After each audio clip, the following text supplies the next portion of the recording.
새로운 도약을 꿈꿉니다. 기사회생TV 김민수 변호사입니다. 개인회생을 하게 되면 매달 이 변제금이라는 걸 내는데 통상 3년간 매달 법원에 이 돈을 내면 나머지 빚은 다 탕감이 됩니다. 그런데 이 변제금은 회생이 인가되기 전부터 법원에 미리 적립을 해둬야 되는데 만약에 이걸 못 내서 연체가 되면 나중에 개시결정이나 인가결정을 받더라도 회생이 폐지가 됩니다. 그러니까 회생한 분들에게 이 변제금 납부는 정말 중요한 부분인 거죠. 오늘은 변제금은 언제부터 내야 되는지 그리고 그 과정에서 주의해야 할 점은 무엇인지를 하나하나 짚어드리겠습니다. 오늘 영상 보고 사건 진행하면서 변제금을 못 내서 회생이 폐지되는 일은 절대로 생기지 않게 하시기 바랍니다.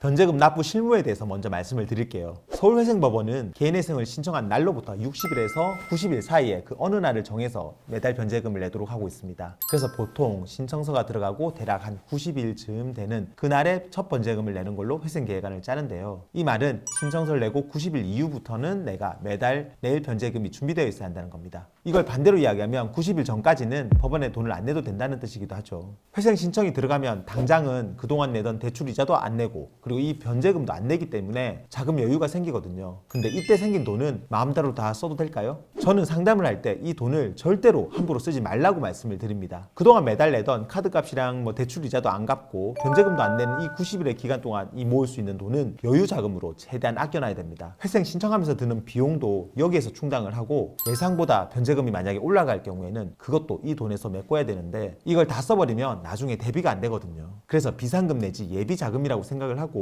알뜰하게 모아두는 게 반드시 필요합니다. 제가 조금 전에 회생 신청서 내고 90일부터는 변제금을 낼 준비를 해야 된다고 말씀을 드렸죠. 그런데 이 변제금이라는 게 회생을 신청하고 90일이 지나면 무조건 낼 수 있느냐? 또 그게 아닙니다. 90일이 지났더라도 이 개시결정이라는 게 나서 법원에서 변제금 납부 계좌가 나와야 그때부터 돈을 낼 수가 있거든요. 법원에서 나오는 보전 공고에 답변을 빨리 해가지고 사건 진행이 정상적으로 된다면은 이런 문제가 없는데 혹시 사건이 복잡해서 보정을 하는데도 시간이 오래 걸리고 법원도 사건이 밀려서 진행이 늦어지면 이 90일이 한참 지나서 개시결정이랑 법원 납부 계좌가 나오는 경우도 종종 있습니다. 이때는 계좌가 90일 지나서 나왔으니까 그때부터 첫 변제금을 그냥 내면 되는 걸까요? 많이들 그렇게 생각을 하시는데 이게 그렇지가 않다는 겁니다.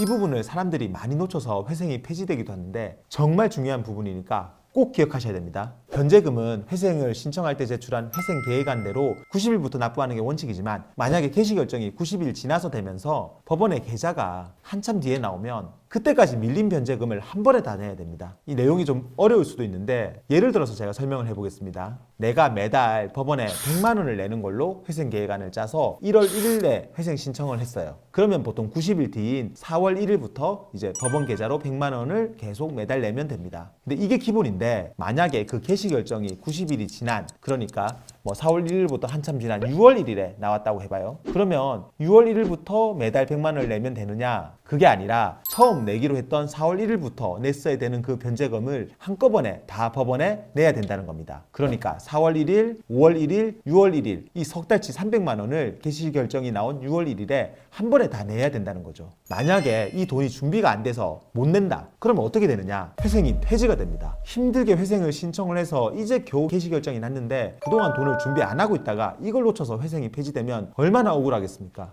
매달 내는 변제금 액수가 좀 적은 분들은 그나마 급하게라도 돈을 구해서 내면 되는데 만약에 액수가 큰 분들이라면 바로 돈을 마련하기도 어렵습니다. 그래서 저 같은 경우에도 처음에 상담할 때 이 부분을 조심해야 된다고 말씀을 드립니다. 그런데도 개시결정이 날 때까지는 당장 돈을 내는 게 아니다 보니까 까먹고 돈을 준비 안 하고 있는 분들이 계세요. 그래서 실제로 이것 때문에 회생이 폐지되는 분들이 생기는 거죠. 그리고 마지막으로 한 가지 더 당부드리고 싶은 게 회생이 인가되고 나서도 변제금을 못 내거나 하면은 절대로 안 된다는 겁니다. 인가되고 변제금을 못 내고 있으면 법원에서는 변제 지체액이 3개월분 이상에 달하여 폐지될 수 있음 이라는 내용의 문자를 보내면서 경고를 합니다. 그런데 이 기간이 지나고도 계속 변제금을 못 내면 인가 받고 나서도 회생이 폐지가 됩니다. 가끔은 이 문자에 나온 3개월 전에 회생이 폐지가 될 수도 있습니다. 어렵게 인가까지 받았는데 폐지가 되는 건 너무나도 안타까운 일입니다. 그러니까 인가 받았다고 안심하지 말고 마지막 면책될 때까지는 긴장을 늦추면 안 됩니다.